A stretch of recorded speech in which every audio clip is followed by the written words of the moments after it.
Morning again, ladies and gentlemen. Opening statement is where the lawyers outline what the issues are to try to narrow your focus so that you, as you listen to the evidence, can sort of figure out what is it that I really need to be paying attention to ultimately and why. All of the lawyers are going to agree on certain facts. July 10th, 2022, there was a homicide. We're all going to agree on that. Outside of the courthouse, people interchange the words homicide and murder. Within the courthouse, the medical examiner is going to tell you homicide and murder aren't the same thing. Homicide means that one person has died at the hands of another person. In order for the homicide to become a murder, that it can't be accidental, there's no self-defense. So they're not quite the same thing inside the courthouse, even though they're the same thing outside the courthouse. And there's not going to be any argument from any of the lawyers that July 10th, 2022, there was a homicide. We all ultimately agree on that. We also don't really have any doubt about what occurred because it's captured on QT video, and there are witnesses who stayed around and told the police officers what they knew, and they're going to come in and testify. And what they're going to testify to is going to be basically corroborated by the QT video. Mr. Coleman came in. It appears that he's getting air in his tire because he's by the air machine. A vehicle that appears to be a Mercedes pulls in next to him. One of the occupants gets out. There's a struggle, and the person that initially gets out of the vehicle that's struggling with Mr. Coleman ultimately shoots Mr. Coleman. So there's not going to be any disagreement ultimately about what happened. Who shot Mr. Coleman? Ultimately, I think the evidence is going to show Josiah Hughley shot Mr. Coleman. I think the evidence is going to show that. So why is David Booker sitting here? Well, David Booker's sitting here because he has a connection to a Mercedes, and a Mercedes was used as the getaway vehicle at QT. That's ultimately why he's sitting here. So that's going to bring you, in regards to Mr. David Booker, to the first issue. The first issue that you have to decide.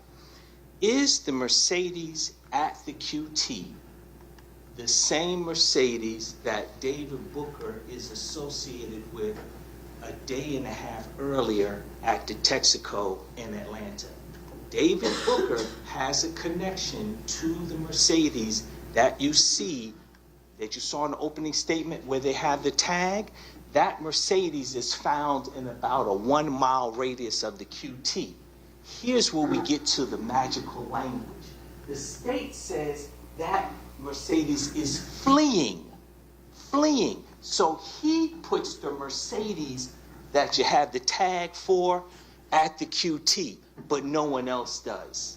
There's not going to be any QT video that you look at where you can look and see that's the tag. None of the witnesses at the QT say, hey, I saw the tag or I saw a piece of the tag. None of that's going to happen. So this Mercedes that's half a mile or a mile away, it's not the traffic camera at the corner where the QT is. The Mercedes that's captured at some distance from the QT, the state says that's the Mercedes. And then from the statement, that's the Mercedes, they go backwards and say, that's why David Booker's involved. There's no one that's going to testify to the tag of the Mercedes that you saw on the flock camera. No video is going to show the tag to that Mercedes, but my client is associated with that Mercedes, and I suspect you're going to see evidence that he was at a Texaco about a day and a half earlier with that Mercedes, and I suspect there's going to be some evidence that he may have put some insurance ultimately on that Mercedes. So that's the first issue. Is the Mercedes that my client is associated with, is that the same Mercedes that was actually inside of the QT? And fleeing language, which is a conclusion, is not the same thing, ladies and gentlemen, as evidence. The second issue that you're going to have to decide as to David Booker is, was David Booker present at the scene of the QT at the time of the shooting? There's no witness that's going to come here that was at the QT at the time that's going to point and say, I saw David Booker. That's David Booker. He was present at the QT at the time of the shooting. There's no witness that's going to testify to that. The QT video that you saw in opening, that's all you can see, some figures.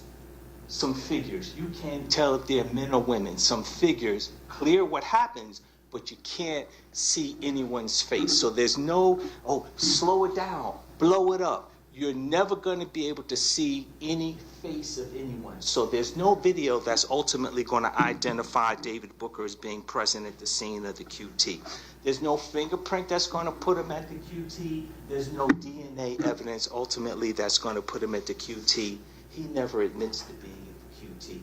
So we get back to, in terms of Mr. David Booker being present at the QT, we get into this fanciful new language. Digital DNA, digital deoxyribonucleic acid. There's no such thing. That's just another made-up term. The prosecutor is hoping if you can buy into the digital DNA theory, that if my phone is in Tracy Drake's car, I'm in Tracy Drake's car. See, they can't put David Booker there at the QT. But his cell phone is pinging from an area that's around the QT, like the car is around. So we have a car and we have a cell phone that is associated with David Booker pinging in the area. And so the prosecutor says, oh, that Mercedes is the Mercedes fleeing. The digital evidence is pinging, therefore it's Mr. David Booker. If you type in digital DNA, nothing comes back because it's a made-up term. It's just made up. But that's the second issue, the made-up issue. The second issue is, can the state put Mr. David Booker ultimately at the scene, at the QT at the time of the shooting? So the first issue, you've already got a conclusion that the state has made, that the Mercedes is fleeing. And now you've got this made-up magical language, digital DNA, as it relates to the second issue with Mr. David Booker being present or not present at the QT. The third issue, obviously, is the gang charges.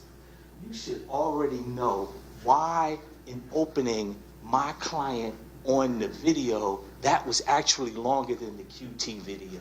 You should be able to know that. He's hoping that he can prejudice you.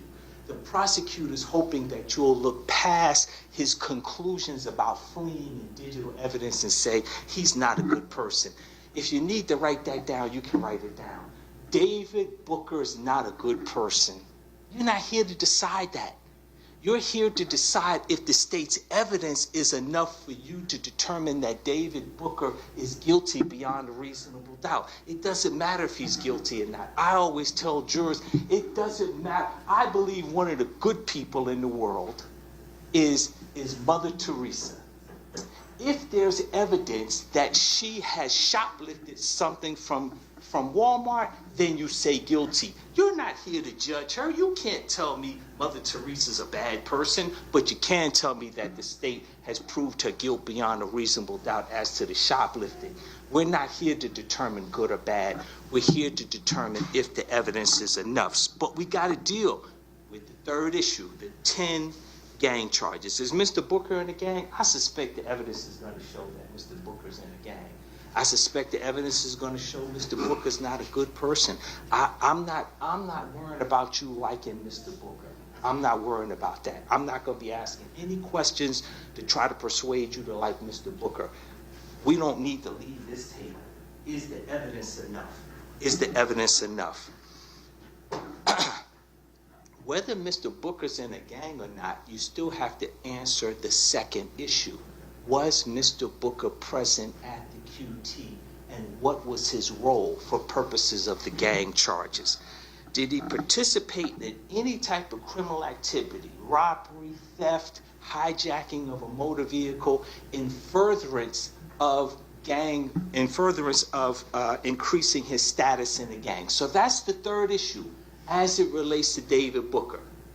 Issue number one is let's call it his Mercedes, even though you already know he doesn't own it. Is the Mercedes that he's insuring the same Mercedes that's at the QT? That's a big question mark. A big question mark. And I don't think the state's going to be able to provide you evidence to say yes, conclusively it is.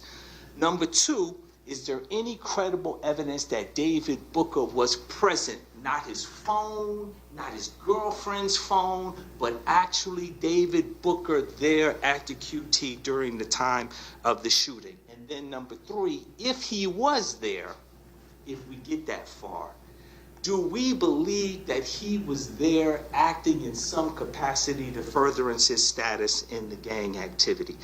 It's a circumstantial case, ladies and gentlemen.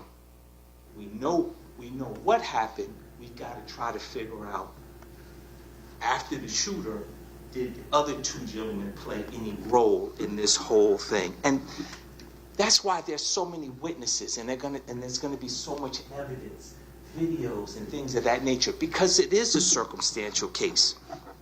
But I suspect that at the end of the case, there's not gonna be enough credible evidence to satisfy you. At the end of all of the evidence, after all the cross-examination, after you hear from the witnesses, after you see all the witnesses, I suspect that you're going to be left with some reasonable doubt as it relates to David Booker. And then I'm going to come back, and I'm going to ask you to find David Booker not guilty of all the charges. Remember, it won't matter that he's not a good person or that he's in a gang. If you don't believe, I'm not sure that's the Mercedes. How do we know he's there again? What? And I'm going to expect you then to follow your oath and find David Booker not guilty of all the charges. Thank you very much. Thank you, Judge.